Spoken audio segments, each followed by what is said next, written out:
家好，歡迎返到嚟讀書日誌。今日想同大家繼續睇呢本書《吃的哲學》。你可能會諗，食嘢都要講哲學，唔通食緊嗰陣要諗下嚿肉嘅存在意義？其實呢本書嘅作者 Anne-Marie Mo 想同我哋講，現實係有好多個 version 嘅。佢舉個例子咁講，就係生理性別。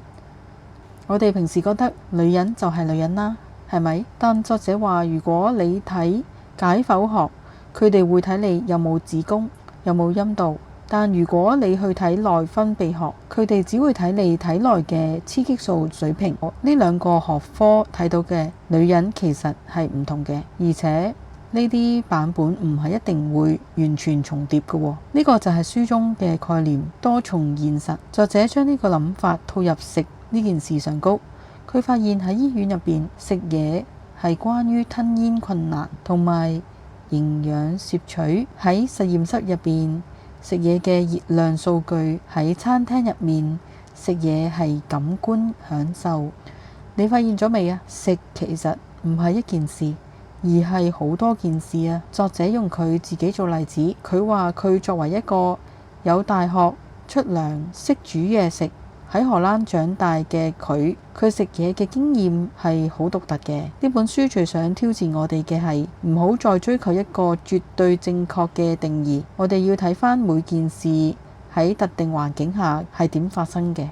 食嘢唔單止係填飽個肚，仲係我哋點樣同世界建立連結啊！下次你食飯嘅時候，試下唔好只係諗好唔好食，諗下呢一刻你係處於邊一個語言遊戲入面呢？係健康管理啊、社交應酬啊，定係純粹嘅生存勞動？3個行動指南： 1.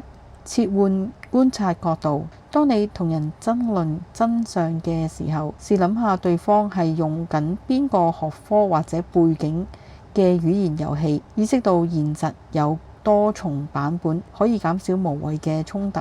2.